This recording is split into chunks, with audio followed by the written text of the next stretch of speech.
This is TLV1.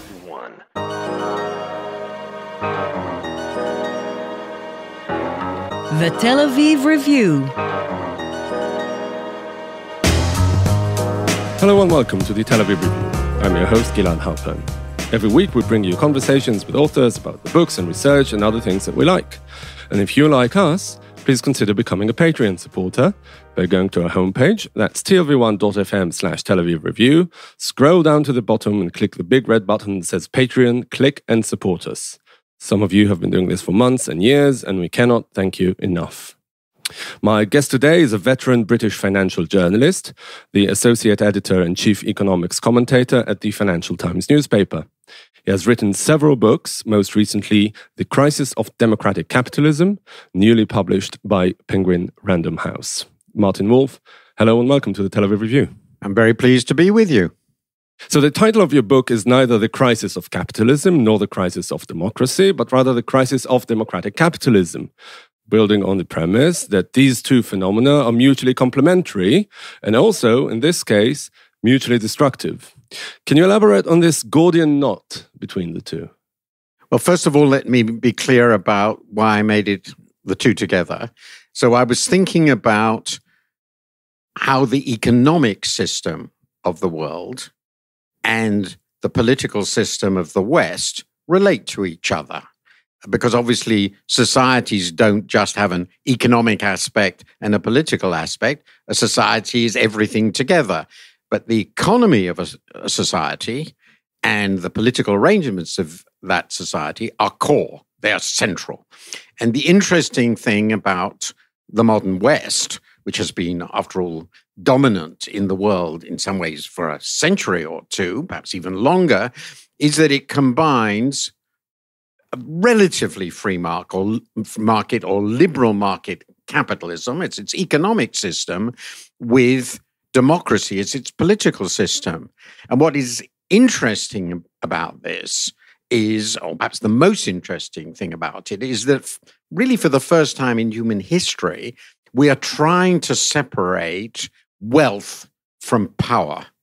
That's a really quite extraordinary thing to try to do. By and large, if you think back on the history of humanity, at least since the agrarian revolution some 10,000 years ago, in societies, the people with wealth controlled the politics. The people with wealth were by and large landowners or military rulers, and they controlled everything that happened, and nobody asked the people anything. The people were just meant to work and suffer and die and replace themselves. That was it. That was the deal. And then just in the last 300 years or so, we developed this quite new economic system, which was not dependent on land ownership. It wasn't dependent on inheritance of existing assets, but on the constant creation of new wealth.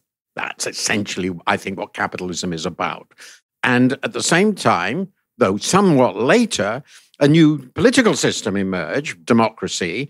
It was a long struggle. 200 years ago, there really weren't anything that we would call a democracy. But over time, democracy expanded, grew, became dominant and successful. So we developed this really rather new way of ruling ourselves, which has been rather successful. But right now, it's clear it's going through some pretty difficult times. We have autocratic capitalism, most notably China, so a different political version. And we have democracy under what is obviously threat, even internally, by people who want autocracy. And that forced me to go back to the question, well, how do these relate to each other? And as you said, I see them as complementary opposites. They're complementary in a number of respects. I can only mention one or two. But the most important is, at the theoretical level, capitalism says everybody has a chance to better themselves, subject to the law. The law applies to everybody in principle equally. Everybody has the right to better themselves, to create new wealth, and do with it as they wish. And this is a doctrine of freedom. It's obviously a doctrine of freedom.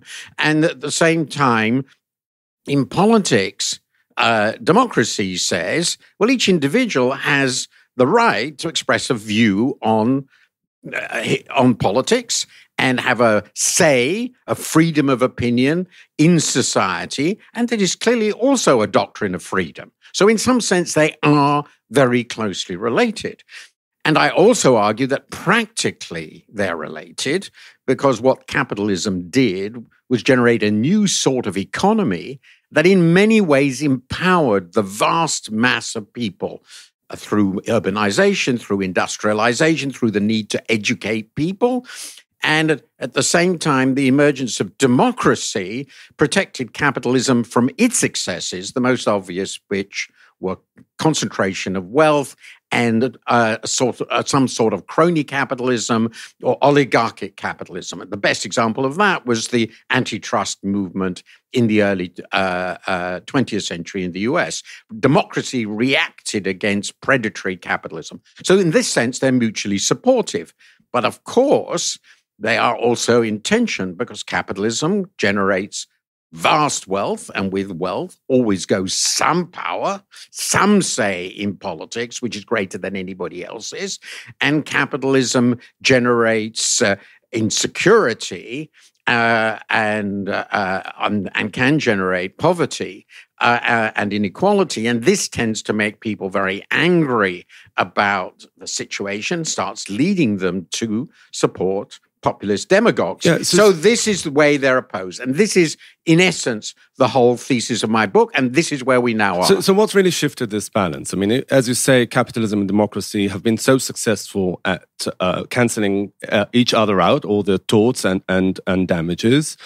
What's happened now that really shifted the balance and threw everything off? Well, this is indeed the core analytical part of my book. I've set out the basic framework. And the answer, I argue, has a great deal, I'm not saying it's only to do with it, but it has enormously much to do with economics. And the economics has, as it were, in my view of it, two stages, a long-running process from about 1980 to the financial crisis, and then the shock of the financial crisis and what happened after it. The long-running process is that a lot of the positive effects of early capitalism, early to mid-level capitalism, eroded. We started deindustrializing, and that meant a massive reduction in the economic returns to relatively unskilled labor. That was a big factor. A big division between the educated and the uneducated emerged. We created, through policy choices, much greater economic insecurity. We had an enormous shift in global comparative advantage as we globalized, and we had, particularly in the 1990s and 2000s, what's sometimes called the China shock on industry. These things together reduce the position of the old middle class that the Western countries had created by the middle of the 20th century, reduce their position economically. And in addition to all that, there was a big cultural shift, an enormous expansion in the number and weight of the university educated in our societies. And with that went a very big cultural shift in our society as well. So this was economic insecurity and social and cultural insecurity coming together. And that started breaking up old coalitions. The Social Democratic Coalition collapsed. Then, of course, came the massive shock of the financial crisis. And the effect of that was really to undermine confidence in all the people in charge in our societies. And the people who best exploited these long-running changes, which I've described, and that shock, were some very effective right-wing populists. And I argue, though it's nothing like as bad, this has echoes, of course, of what happened in the interwar period in Europe after the Great Depression. And so that's, in my view, more or less how we got here. Yeah. Actually, if you take a bird's eye view, the question that can be asked is, how come it didn't happen before? Or to this extent? Well, it did in the 1930s, as you just said. But these internal contradictions between democracy and capitalism could have erupted a lot sooner. Because if you say about the devolution of power with universal suffrage, right, one man, one vote, so it's really an inherent decline of elite power. It could have had repercussions a lot sooner. And also, if you look at capitalism, fluctuations is something that is so inherent to capitalism that, a scathing crisis of this scale was something that could have had an impact a lot sooner. Is it some sort of, do you think, a historical confluence that we're now standing at that might, we might have a better notion of it in a few years' time? But is it really a momentous event that we're experiencing? It's always very difficult to know whether this is the sort of the final moment, as it were. But if you look back in the history, it's more complicated than this. There were countries, some very important countries, that tried to move through the capitalist stage while preserving a sort of ancient autocratic structure. The most important example of that was Germany. I mean, pre-First World War Germany. In Britain and America, for different reasons, the belief that the rights of democracy should be expended more widely was accepted by the elite because they believed they could make a deal, if you like, with the rising working classes. And by and large, they proved right. But there were these different outcomes. Japan, again, in the 30s, like Germany, again in the 30s, went for this highly autocratic model. So it's not a simple story of progress. And in the end, you could say that, and I didn't point this out, that the main reason democratic capitalism won is that the US was the most powerful of all these countries. And crucially, in the 1930s, and I think it could have gone differently, when they had this massive crisis of the economy that you describe, what came forward was the reformism of Franklin Delano Roosevelt, and he was successful, and I think quite fortunate in his timing, in introducing that as the model. And more broadly then, after the war, all those authoritarians were completely discredited. They all the Western Europeans, we'll leave aside the Soviet bloc, wanted to get into this democratic capitalist camp, democratic reformist camp, which America embodied. And what emerged then was what I would call the social democratic consensus, which was also the social market consensus, in which people basically said, we've got to compromise. We've had these terrible, shattering disasters of autocracy and world wars. We must do something different. And also the wealth of so many people be destroyed by the two wars. So in the middle of the 20th century, you had a relatively equal social democratic settlement. Some of that was logical, as I said, but some of it was just historical accidental. The following 50, 60 years have undermined that consensus, particularly when the 70s, in my view, really broke that consensus. And we moved back to a much more fraught relationship with democracy, between democracy and capitalism, which is where we are now. Yeah, so can you elaborate on that moment in the 70s that, things started going wrong? Yes, I think it's clearly right to say that in the 70s, with high inflation, the oil shocks, the post-war Western social democratic stroke Keynesian consensus on how to run the economy, relative equality, quite regulated markets, nationalization, and all the rest of it, to different degrees, that consensus broke down. And in the early 80s, notably in the United States with Ronald Reagan and in UK with Margaret Thatcher, but to some degree, almost everywhere, even in Scandinavia, there was an increasing sense we had to move back to the market. The social democratic way of doing things was too onerous, too anti-enterprise. We needed to liberalize more.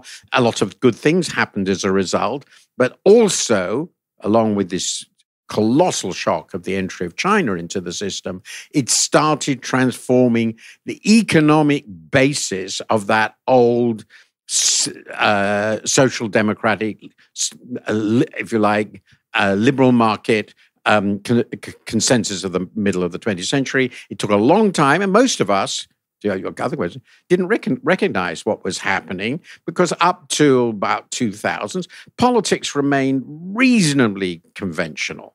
It's only really in the more recent time, and particularly since the financial crisis, that you suddenly could get a Donald Trump being the dominant figure in the Republican Party. 25 years ago, Donald Trump could not possibly have got the support he did because the base of the Republican Party has changed. There's been huge shifts in who supports different parties, and particularly the party of the right is now a working class party. So do you think that that departure from the Keynesian model was a mistake? It was a wrong turn?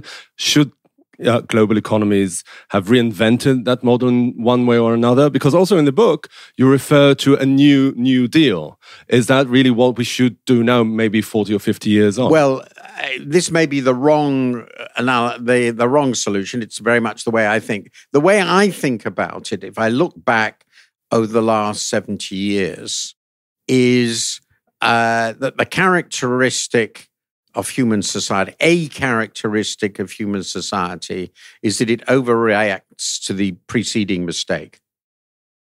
There are always, with any way of governing ourselves and arranging ourselves, there are problems. That's always the case. That's because we're human. There are no utopian solutions. So I think that the problems that emerged in the 70s were genuine problems, and we had to respond to them. But I think we overdid the response. And in particular, we allowed, and that's particularly true, I think, in Britain and America, it's less true elsewhere in the West, they allowed there to be too many losers. And the losers lost too much, and it created too many social and economic problems. So the motto of my book is a Greek one. It's meda negan, never too much, or nothing in excess, more precisely. In other words, my answer to you is we did need to correct, but we overcorrected. And now we're going to have to correct back again. And I think that's very much the animating spirit of the Biden administration, by the way. Okay, so what does it look like in practice, this correction that we now need to embark on? Well, I think that the core of it is we have to make the society, at least I'm talking particularly about the UK and US, we have to sustain economic growth. But we have to make clear that the people who lose from economic growth are going to be helped. And the society that I think has best captured this idea is Denmark, with its notion of flexicurity. So people are helped to retrain, they're helped through labor market support, through training, to get new skills. Areas that are badly hit by factory closures and so forth aren't abandoned, they are supported, and you have a somewhat more active policy, doesn't have to be dramatically so, to create new businesses, support the creation of new businesses and new job opportunities. You have to make sure that educational opportunities are first rate everywhere. There are lots of places where the tax base has collapsed, where people are very poor, education opportunities for their children are really, really bad. There's lots of evidence that social mobility has collapsed.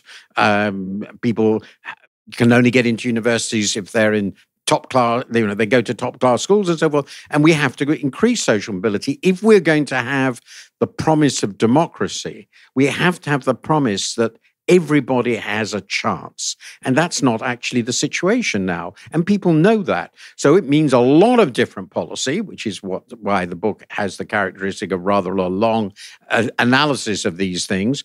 But the objective is clear: to reduce some extreme inequality, reduce the extreme power of the richest people in politics, improve social mobility and opportunity, and give people the assistance they need to adjust to this constantly and dramatically changing economy and not to feel abandoned.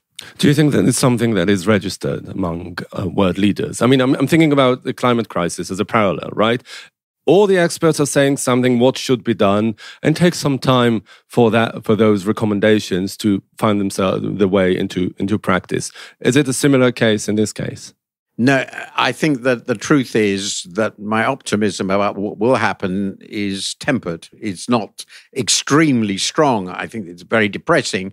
The point is, well, there are two aspects to this.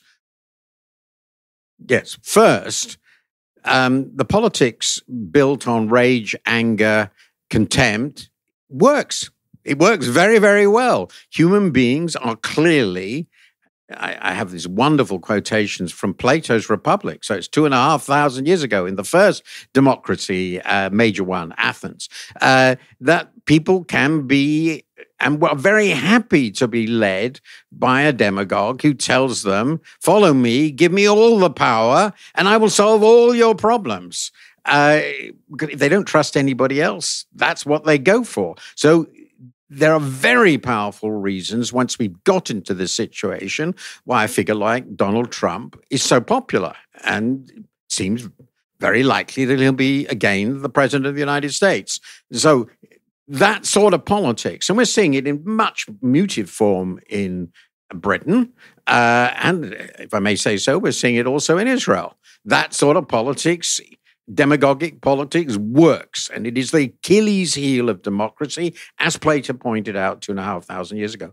And the second side of it is, if you're trying to be a reformer dealing with this very complicated economic situation, because as I explained, the economy of the 1950s and 60s, we can't go back to.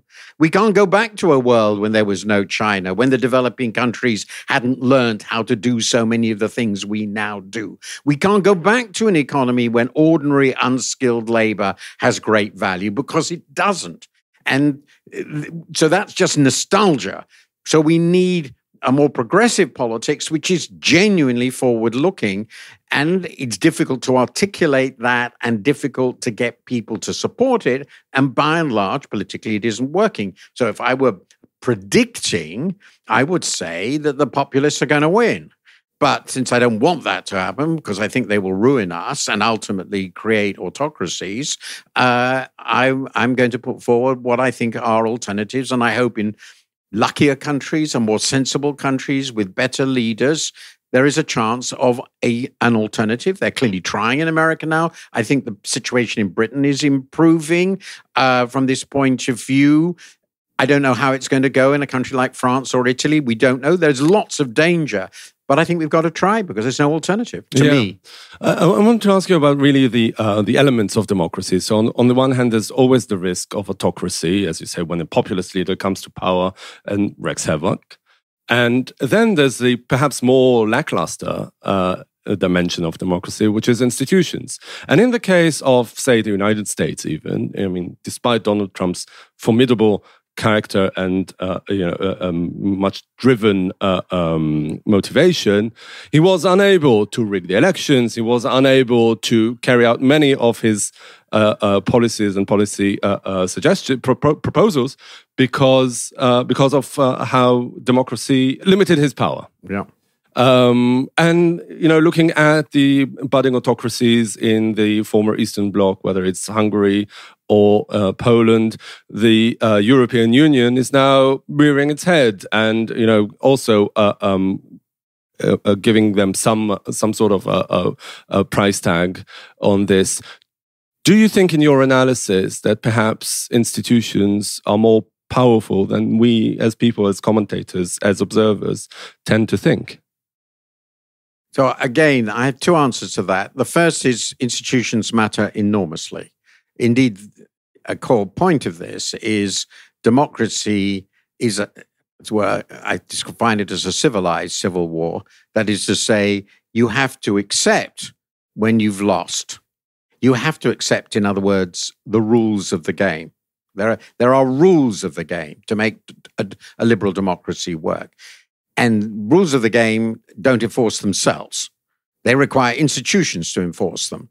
So those are election commissions, often very important, and they are legal institutions first and foremost, but there are also actually the enforcement institutions, if you like, the power institutions, the army, the police, who knew that they regard as legitimate in giving them orders. That's really, really important. And what orders will they regard as legitimate? So the constraining institutions are central. But the only point I would disagree with, this gets to the second point, is institutions are, as it were, as good as the people who run them. Institutions don't sustain themselves. They depend ultimately on the values and the courage of the people who run these institutions. Will they crumble or not? In the early 30s in Germany, obviously extreme case, the institutions collapsed. They were all there, but it didn't matter because they all did what the ruling party said they would. And the reason for that is the ruling party managed to secure all power over the coercive institutions. So the key question to my mind is how those institutions will function when there is an autocrat that wishes to operate beyond the rule of law, out beyond his powers. Will they obey the principles that are enshrined in the institutions, or will they obey the great leader? And that's never clear until we get there. In 2020, as you say, in America, the court stood up to Donald Trump. Will they do that always? Well, that depends a lot on who's in the courts and who they think they owe their fealty to. Will they insist on the standard interpretation of the rules, or will they, as increasingly being promoted, take the view that the state governments are legit, state legislatures are entitled to decide on their own legally who represents them in the Electoral College, because the Electoral College is a very strange mechanism. And then will the FBI, the Department of Justice, the U.S. Army think they owe their allegiance to these institutional structures or to the commander-in-chief? We don't know until this happens. And there have been plenty of examples when leaders have seized power and abolished constitutions, or at least subverted them to their own aim. Indeed, that's happened again and again and again. So, as I said, what really protects the rules of the game are institutions in the first place, but even more important, the consensus of those in those institutions and the people at large. It's crucial in the people at large that what is embodied in these institutions must be made operational. And that is not always the case, very far from it. And I think it is very unwise to take it for granted that when there is an attempt to seize arbitrary power at the center, that this will be resisted effectively by those institutions. It was last time, but it won't necessarily be always. I want to go back to China that you mentioned several times in this conversation, and the impact of China on the system, the China shock, as it were, and the rise of China as a global economic player that cannot be ignored.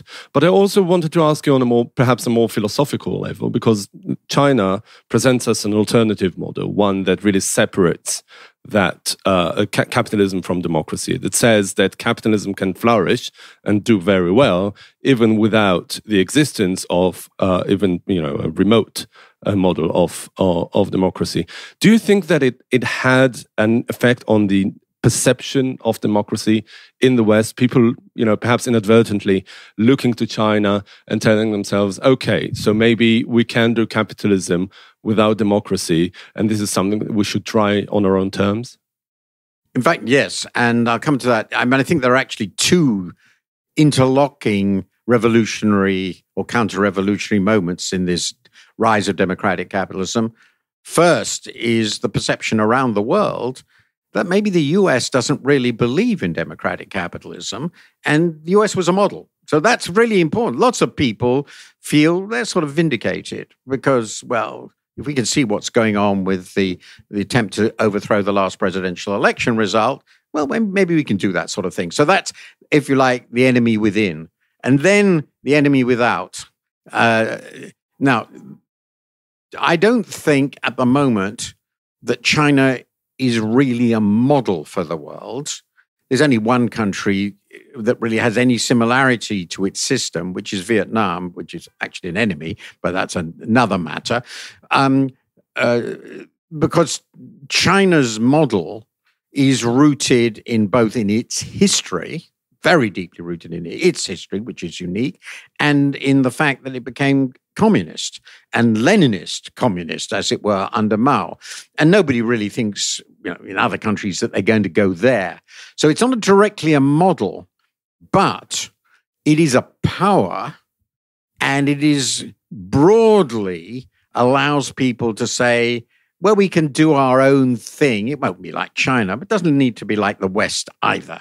We can have our own model of authoritarian capitalism. We can see that in India, for example, in a way, which is also shifting. It's not going to be at all like China, but it's shifting to a more authoritarian model. The important fact about China, it seems to me, is that apart from sort of giving a sort of license to this sort of experimentation, is that it is a huge power and with huge potential for rising power, because it's still relatively poor. It has a huge population, obviously, and it looks as though its undemocratic model, as it were, works pretty impressively. And I think that is a real potent threat, the two facts, that it looks as though it works and that it's so powerful and will get more powerful. But there are also weaknesses here. First, most people don't particularly want to, even attracted by the way they rule China, because it's just so top-heavy. The surveillance is so heavy. It is not terribly attractive.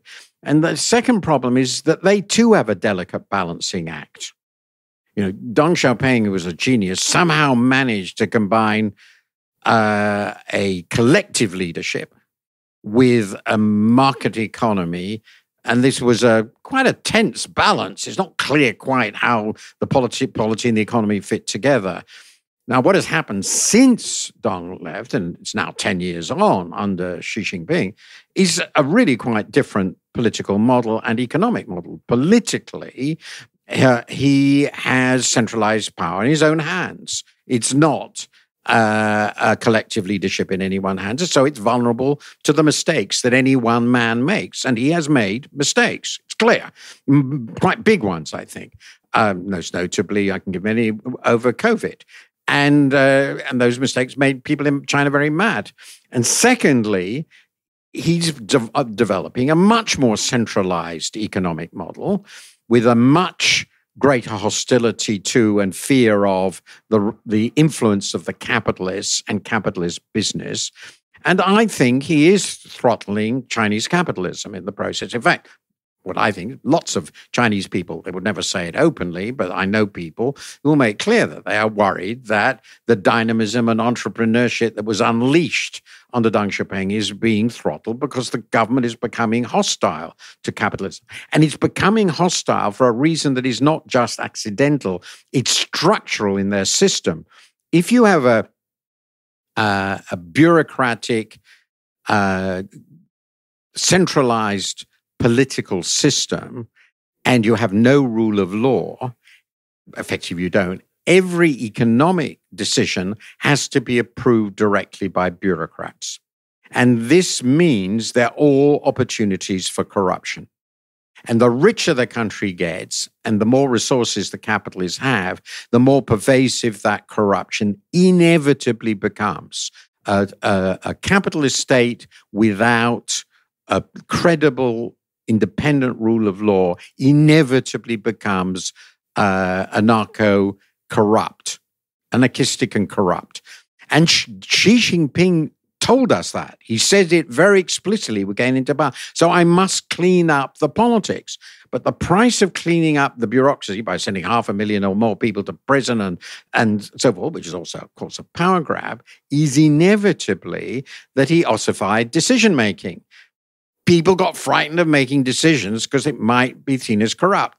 And he frightened the business people about approaching the government officials because they might be thought of as trying to corrupt them. And it's very clear that the entrepreneurship, the efficiency of the economy has slowed.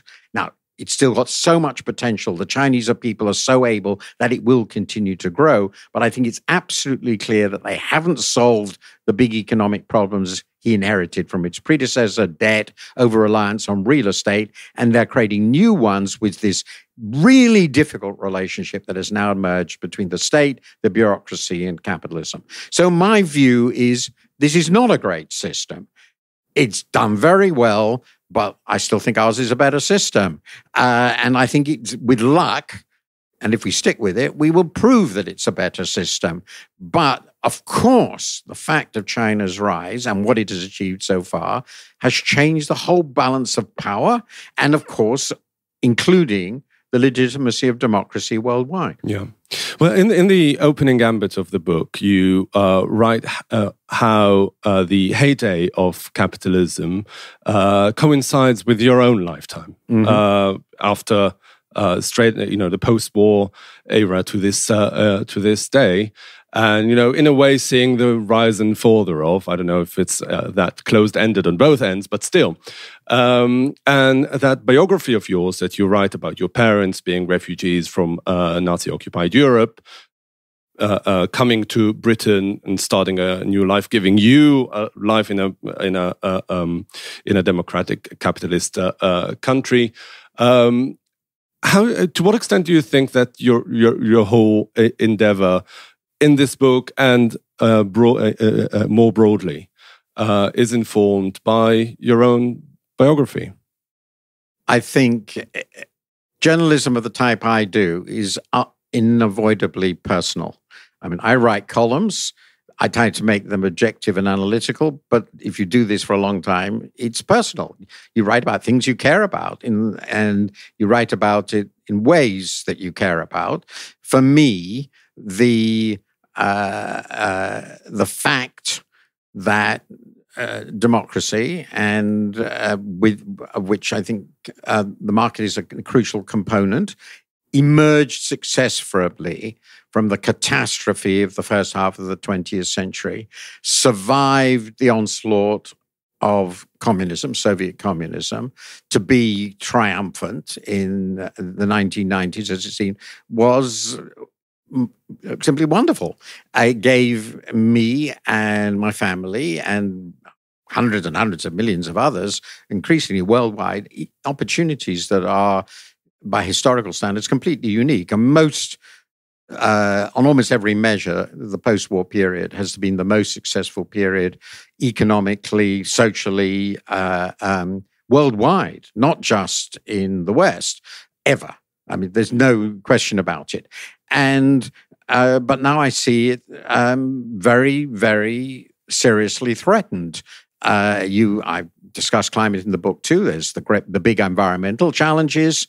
There are the challenges of global relations with this fundamental shift of global power relations that you talk about, the rise of China above all, and now the war in Ukraine, which is part of that adjustment. And then, of course, there's the thing that is closest to home, which is the breakdown of what I think of as an orderly, competent, civilized, liberal democracy.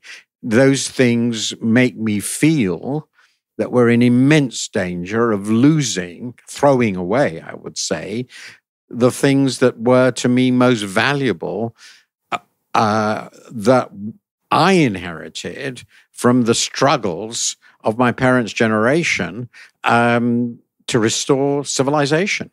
And that sort of makes me feel pretty heartbroken.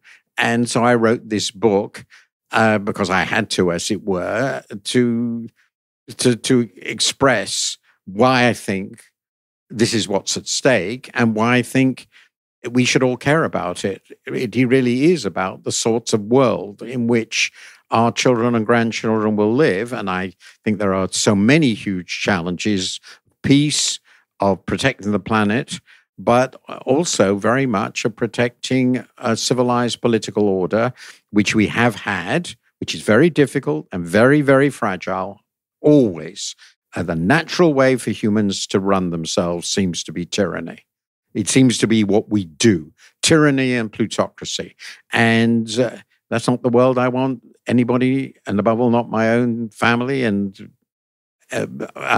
people, other people around the world to live in. Okay, Martin Wolf, Associate Editor and Chief Economics Commentator for the Financial Times, and the author of the recently published The Crisis of Democratic Capitalism. Thank you very much. Great pleasure. And also many thanks to Itai Shelem, the manager of TLV1 Studios. And now we've got a request, because many or most of you listen to us on the Apple Podcasts app, and would like to ask you to please consider writing us a review. Good, bad, ugly, up to you. You too can support us by going to our website and check out our archive. It has something like 900, perhaps even 1,000 interviews to keep you entertained and hopefully annoyed. Like us on Facebook, follow us on Twitter, and join us again next week for another edition of the Tel Aviv Review. And until then, goodbye.